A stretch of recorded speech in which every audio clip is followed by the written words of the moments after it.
New lore in my Team Fortress 2? In 2026? It's more likely than you think. My friend Grandpa Swood, who is also an editor on the TF2 wiki, has recently been in contact with Jay Pinkerton, who, along with Eric Wolpaw, are the two writers of the Team Fortress 2 comics. Initially, he was just asking for clarification on Medic's first name.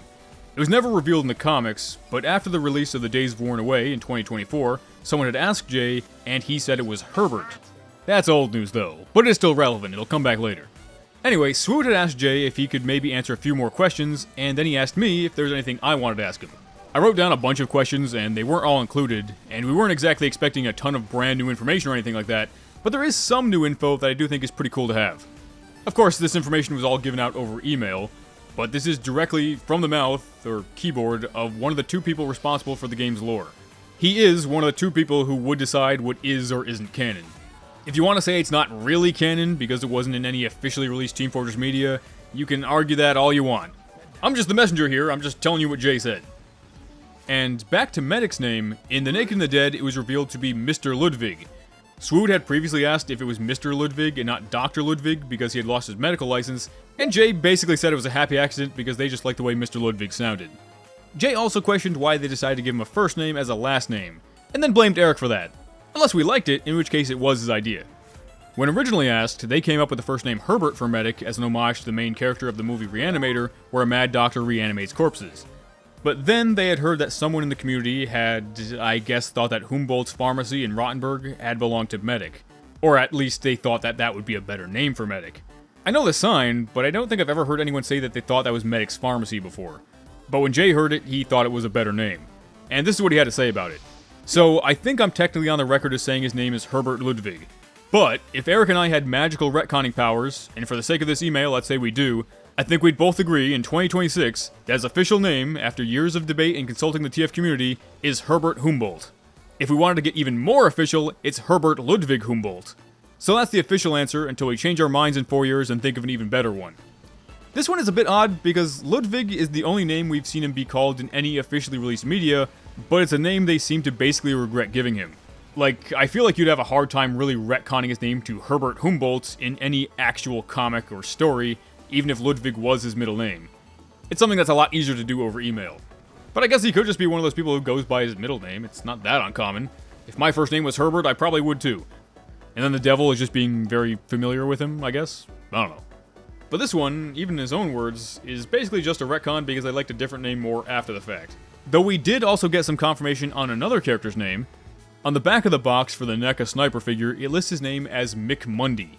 Prior to that, he'd only been known as Mr. Mundy, and by his original New Zealand name of Mundy. The name Mick had only come from the figure. But now we know that Sniper's first name, as given to him by his adoptive parents, is in fact Mick. Probably short for Michael, but I always thought that Mick was a fitting name for Sniper, so I am glad to see that it is canon. Then when it comes to things like Heavy's last name, Spy's name, and more specific places of origins for some of the mercenaries, Jay said he was happy to answer questions about the events of the comics, but wasn't really comfortable inventing new lore over an email. And that in most cases there's not some dusty tome that has all this information. But in some cases there is, and they're holding on to it in case they want to use it someday. And when it comes to Pyro's identity, apparently they briefly toyed with the idea of Pyro taking their mask off in the last scene of the comic at Scout's house. And Pyro would have been Abraham Lincoln. Yeah, but that was too silly, and I would agree with that. That would be pretty lame, I think.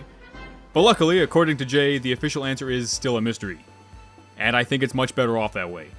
Though I do feel like a name reveal for Pyro would be funny just for it to end up being a gender-neutral name. I'm kind of surprised that hasn't happened already.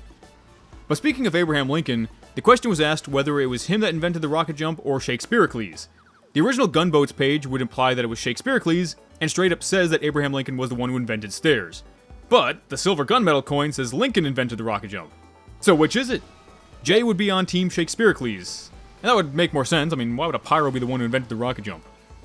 And on the topic of the previous mercenary teams, Jay does say it is heavily implied that the TFC engineer is the TF2 engineer's dad. That's always been the general consensus since the engineer update showed this image, but it is nice to see one of the writers directly acknowledge it. He doesn't really 100% confirm it, but I do think it's probably close enough. And more or less as expected, there is no real explanation as to what happened to the TFC medic. They just needed him out of the way for story purposes. I didn't really expect there to be much of an answer for this. And back to the comics, when exactly now means in the last scene of The Days of Worn Away was purposely hand-wavy and basically just means the present. Whenever you're reading it, I guess. And apparently, Scout's Tom Jones memorabilia got seized as evidence. I was like almost positive that that's where Scout's money was going to come from in the last comic. He even says it's going to be worth a fortune when Tom Jones dies, and then he gets killed. It's like they were building it up just for the payoff to be kind of abandoned. And Scout ends up with money anyway, so it seems kind of strange. He also asked if there was any more information on Silas Man, who was kind of implied to be an important part of the Man family history. And then Jay said that, "My memory of this, as with all things TF2, is a little hazy now, but I remember issue 7 originally delved way more into the Administrator's backstory, and Silas was more of a mentor figure, raising her as an engine of revenge against his brother." And that is interesting because while it was generally thought that Silas was Zephaniah's brother, in the last comic, Zephaniah claims to be an only son. So their official relationship is still a mystery, I suppose. Maybe they're cousins? Who knows? But basically, Eric and Jay thought that over-explaining the Administrator's backstory wouldn't have been very satisfying. Which I think I mostly agree with from a narrative perspective, but knowing that we could have had a lot more lore on some of these characters, it does make me wish we got at least a little bit extra backstory. Would have been nice. And finally, for a few questions he had us refer back to his first answer, that he wasn't really comfortable coming up with lore on the spot, and that they may or may not have ideas they want to revisit later. Like for example, if Medic's hometown was actually Rottenburg or Stuttgart, or if Reddy and Bidwell co-owning Manco was ever meant to be expanded on or continued in some way. I feel like that would be a perfect place to pick up on if they ever wanted to continue the story after the events of the comics.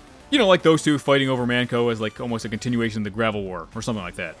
It did always seem a little bit coincidental that one of Saxon's assistants was named Reddy and wears red stuff, and Bidwell starts with a B, like blue, and wears mostly blue stuff.